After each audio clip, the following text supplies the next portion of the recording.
Hi friends, welcome back to dot story channel. இந்த வீடியோவில் நம்ம எதை பற்றி பார்க்க போகிறோன்னு உங்களுக்கே நல்லா தெரியும். எஸ், மர்டர் ஸ்டோரி வீடியோவை போட்டு இன்னியோட 1 year ஆச்சு. அதை செலிப்ரேட் பண்ணத்தான் இப்போ நான் வீடியோவில் வந்திருக்கேன். ஸோ வாங்க நம்ம செலிப்ரேட் பண்ணுவோம். Welcome to dot story.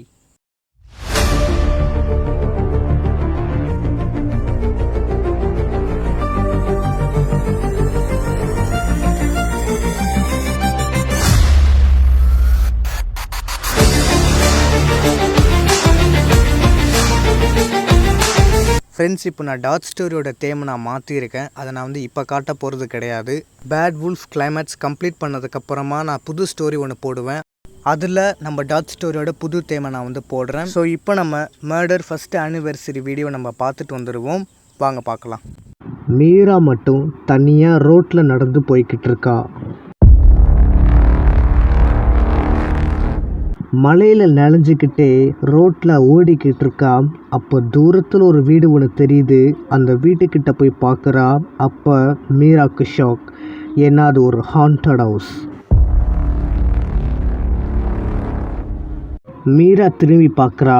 அப்போது ஒரு கொடூரமான எலும்பு கூட்டோட உருவம் கையில் கத்தியை வச்சுக்கிட்டு மீராவை பார்த்து சிரிச்சுக்கிட்டே இருக்குது.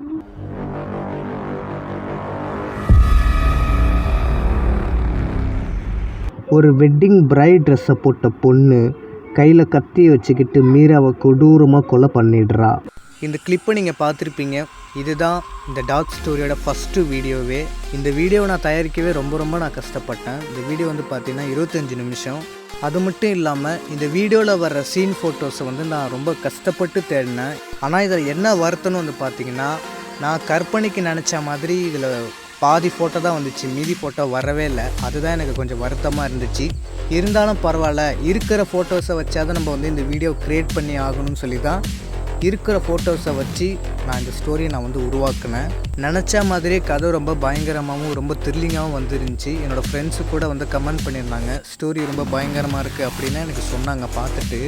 இருந்தாலும் என்னோடய கதை வீடியோவில் 2 மிஸ்டேக் இருந்துச்சு. ஒன்று வாய்ஸ் ஓவர், ரெண்டாவது பார்த்தீங்கன்னா நான் சொன்னேன்னே என்னோடய கற்பனைக்கு ஏற்ற மாதிரி சீன் ஃபோட்டோஸே இல்லைன்னு. இந்த 2 மிஸ்டேக் தான் நான் பண்ணியிருந்தேன். நீங்கள் என்னோடய கதை வீடியோ வாய்ஸை கேட்கும்போது உங்களுக்கு கொஞ்சம் டிஸ்டர்பன்ஸாக இருந்திருக்கும். ஏன்னு பார்த்தீங்கன்னா, நான் வாய்ஸ் ஓவர் பண்ணது ஒரு பாட்ஸில், அதாவது ஃபேன் பாட்ஸில். அந்த ஃபேன் பாட்ஸ் ரொம்ப சின்னதாக இருக்கும். அதில் தான் நான் வாய்ஸ் ஓவர் பண்ணியிருப்பேன். எப்படி நான் வாய்ஸ் ஓவர் பண்ணேன்னா, அந்த ஃபேன் பாட்ஸ்க்குள்ளே என்னோடய ஃபோனை வச்சுட்டு என்னோடய தலையை நான் அந்த பாட்ஸுக்குள்ளே விட்டு அதில் இருக்கிற டைலாக்ஸை நான் வாய்ஸ் ஓவர் பண்ணேன். இருந்தாலும் எனக்கு அது ரொம்ப கஷ்டமாக இருந்துச்சு. ஏன்னா தலையை விட்டு நான் பேசும்போது எனக்கு ரொம்ப வேர்க்க ஆரம்பிச்சிச்சு. என்னோடய வேர்வை ஃபோன் டிஸ்பிளேலலாம் பட்டு ஃபோன் ஆட்டோமேட்டிக்காக எக்ஸிட் ஆக ஆரம்பிச்சிது. இது ஒரு பக்கம் இருக்க, இன்னொரு பக்கம் எங்கள் வீட்டில் எல்லோரும் பேச ஆரம்பிச்சிட்டாங்க. அது வேறு வீடியோவில் கொஞ்சம் கேப்சர் ஆகிருக்கும். அதனால நான் என்ன பண்ணேன்னா, கொஞ்ச நேரம் வாய்ஸ் ஓவர் பண்ணிவிட்டு என்னோடய கர்ச்சிப்பை எடுத்து நான் மூஞ்செல்லாம் தொடச்சிட்டு திருப்பி நான் வாய்ஸ் ஓவர் பண்ணேன். அதுவே எனக்கு ரொம்ப நேரம் எடுத்துச்சு. அந்த கஷ்டத்தை எல்லாத்தையும் தாண்டி ஒரு வழியாக மர்டரோட ஃபஸ்ட்டு பார்ட்டை நான் வாய்ஸ் ஓவர் பண்ணி வீடியோவை க்ரியேட் பண்ணிட்டேன். அதுவே எனக்கு ரொம்ப சந்தோஷமாக இருந்துச்சு. ஏன்னா என்னோடய கதை வீடியோவை நான் எடுத்திருக்கேன். அது எனக்கு ரொம்ப சந்தோஷமாக இருந்துச்சு. அதுக்கப்புறம் நான் என்ன பண்ணேன்னா, நான் சொன்ன அந்த வாய்ஸ் ஓவருக்கு மேட்ச் ஆகிற மாதிரி சீன் ஃபோட்டோஸை நான் தேட ஆரம்பித்தேன். நான் நினச்ச சீன் ஃபோட்டோஸ் வேறு, ஆனால் எனக்கு கிடைச்ச சீன் ஃபோட்டோஸ் வேறு. இருந்தாலும் என்னோடய கதைக்கு ஏற்ற மாதிரி ஒரு சீன் ஃபோட்டோஸை கண்டுபிடிச்சி அதை கஷ்டப்பட்டு ஆட் பண்ணி ஒரு வீடியோவாக க்ரியேட் பண்ணி வச்சுருந்தேன். இருந்தாலும் அந்த வீடியோக்கு ஒன்று குறைஞ்சிச்சு. அது என்னென்னா, பேக்ரவுண்டு மியூசிக். எல்லா யூடியூபர்ஸ்க்குமே வர ஒரே பிரச்சனைனா அது பேக்ரவுண்டு மியூசிக்காக தான் இருக்கும்.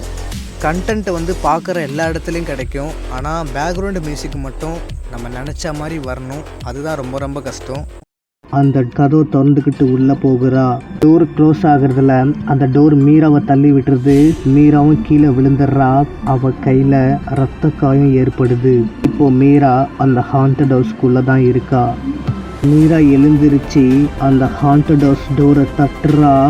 ஆனால் அந்த டோரை தட்டுற சவுண்டு வெளியவே கேட்கல. இதில் அந்த ஹாண்டட் ஹவுஸ் ரோடு பக்கம் யாருமே போக மாட்டாங்க.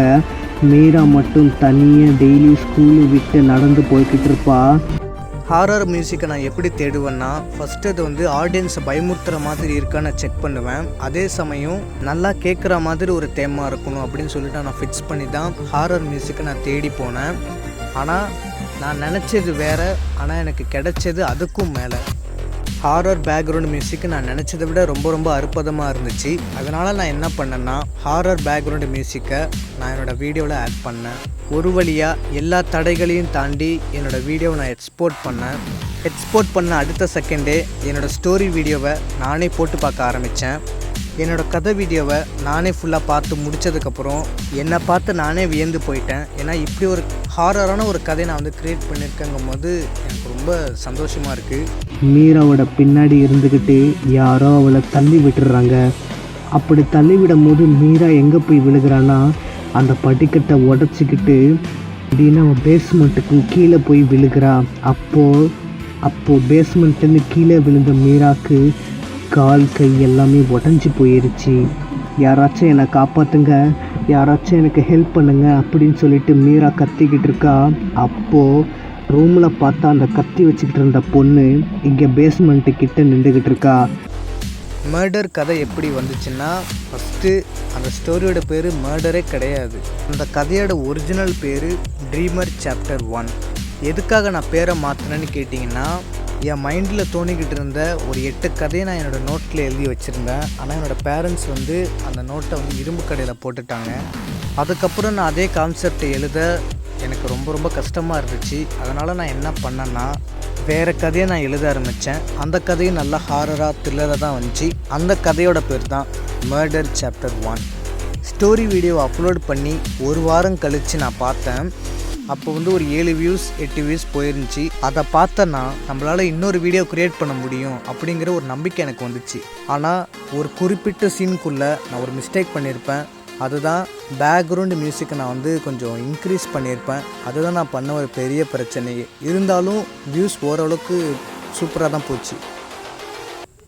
ஃப்ரெண்ட்ஸ், உங்களுக்கு ஒரு சர்ப்ரைஸ் நான் ஒன்று வச்சுருக்கேன். அந்த சர்ப்ரைஸ் ஒரு போஸ்டர். அந்த போஸ்டரை பார்த்துட்டு கமெண்ட்டில் சொல்லுங்கள் எப்படி இருந்துச்சுன்னு.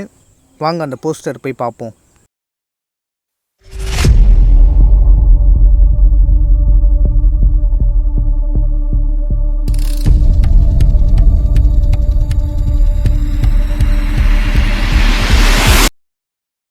என்ன ஃப்ரெண்ட்ஸ், போஸ்டரை பார்த்தீங்களா? இதுதான் உங்களுக்கான surprise. Murder chapter 2 coming soon. பார்த்து போக மாட்டியா, உனக்கு கண்ணு தெரியாதா அப்படின்னு அசார் சொல்கிறான். அப்போது அந்த பொண்ணை பார்த்த அதிர்ச்சியிலேயே அசார் நிற்கிறான். ஏன்னா அந்த பொண்ணோட முகம் ரொம்ப வித்தியாசமாக முகம் அழுகி போயிருக்கு. என்னடா இது, நம்ம கிளாஸில் இப்படி ஒரு பொண்ணா அப்படின்னு சொல்லிட்டு அதிர்ச்சியில் பார்க்குறான். அப்போது ஒரு பையன் கிராஸ் ஆகிறான். அந்த பொண்ணு மறைஞ்சு போயிடுறான்.